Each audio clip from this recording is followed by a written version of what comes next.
నమస్తే. Welcome to Andhra Prabha. This is Tejaswi.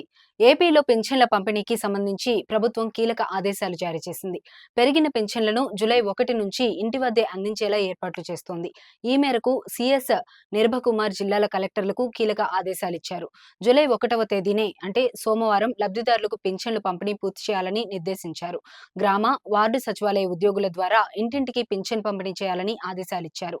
అవసరమైతే ఇతర శాఖల ఉద్యోగుల సేవలు కూడా వినియోగించుకోవాలని అధికారులకు సూచించారు. ఒక్కో ఉద్యోగి 50 మంది లబ్ధిదారులకు పంపిణీ చేసేలా చూడాలన్నారు.